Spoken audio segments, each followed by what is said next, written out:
For you would be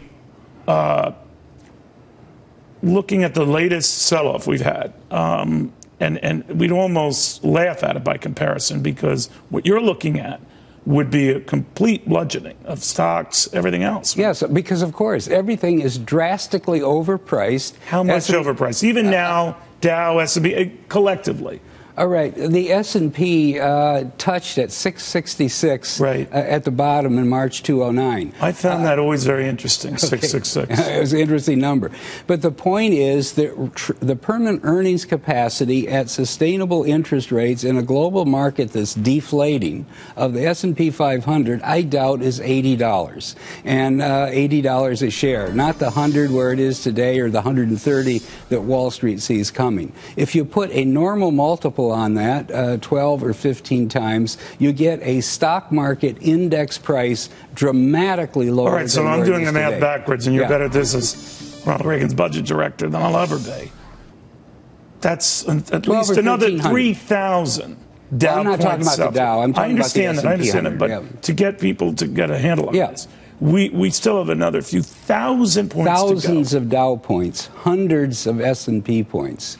Trillions of market cap that isn't real, simply reflects the speculative mania that's being fueled. Well, what has kept it unreal? The idea that the Fed has propped it up with low interest, and before that, all of this throwing money at it, right? All this throwing money at it in the low interest rates. What do the gamblers on Wall Street love? That is borrowing money overnight for 5 basis points and buying anything that might be going up and taking the spread, or borrowing anything that might have... It's easy money, Dave. Pardon? It's been very easy money. It's very easy money, but it's very unsustainable, and it's very unreal money. And well, we want to get on top of it. It's the very definition of a bubble. I understand. And you were worrying about this trillions of dollars of debt ago, but here we are now, closing on a 19 trillion.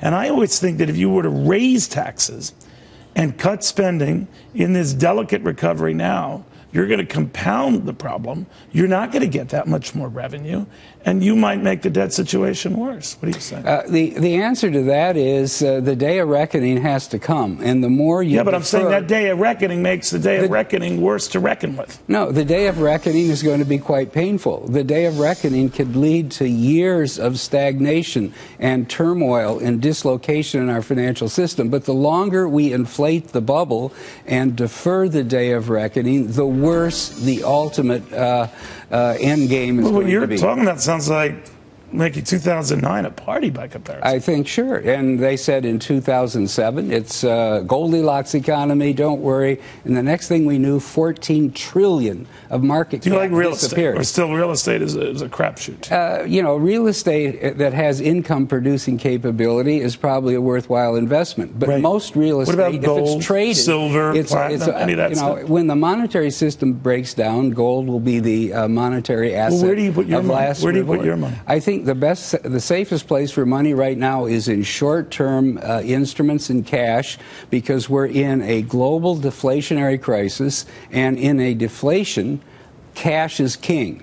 And when this big reset, when this big adjustment happens, those that have dry powder, those that have kept themselves in cash and not rolled the dice in the casino, will have wonderful opportunities to buy great things, including Apple that you were talking about. Yeah, what does that say about consumers are quite happy to spend hundreds of dollars, even with this lease program on these phones, but they're leasing phones. Yeah, well, the point is that's one product, but whatever life there is in the consumer sector right now on the margin is being kept alive by subprime auto loans or leased phones and all the rest of it. There is no surplus discretionary income available in our economy because, as I said, 14 trillion of household debt, or 13.5, I should say, is a lot of debt that's holding down the capacity of the economy to expand. But we incurred that debt over the last 20 years. What do you think Ronald Reagan, your old boss, would say? You were famously brought to the woodshed for bemoaning these deficits and the debt that was beginning to pile up.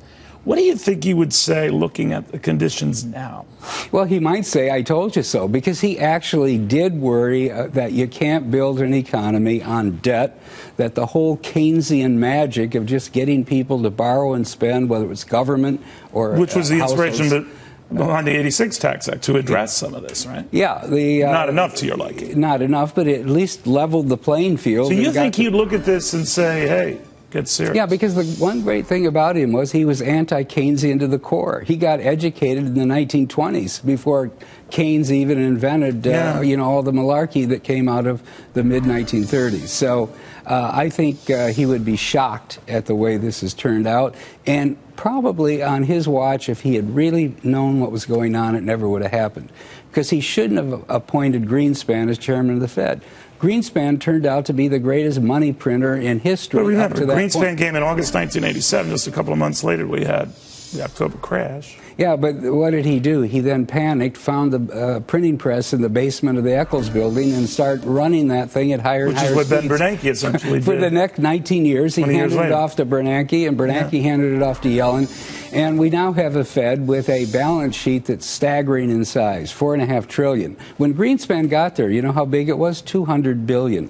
In other words, it's up 22x, 22 times in that short span of Greenspan, Bernanke, Yellen. All that printed money just created artificial bubbles and artificial financial values in our economy. I know your views, personal views on this, but do you think the market sells off if by the end of the year the Fed doesn't hike interest rates? Because it's been so telegraphed and warned.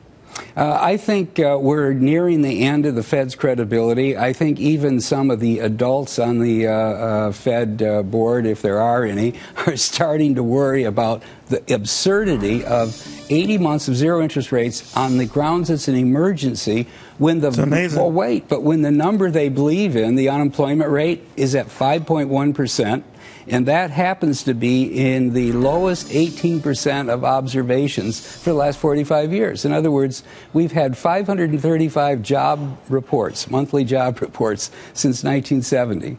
And only in 18% of them was the unemployment rate at 5.1 or that lower. Used to be considered full employment. So, remember, you would this is my point. Full employment was 5%. How in the world can they justify Very good point. zero interest rates at full employment by their lights? All right. Well, you put us all in a great mood. If you have sharp instruments at home, you might want to take them out. We're going to debate exactly what Mr. Stockman was saying.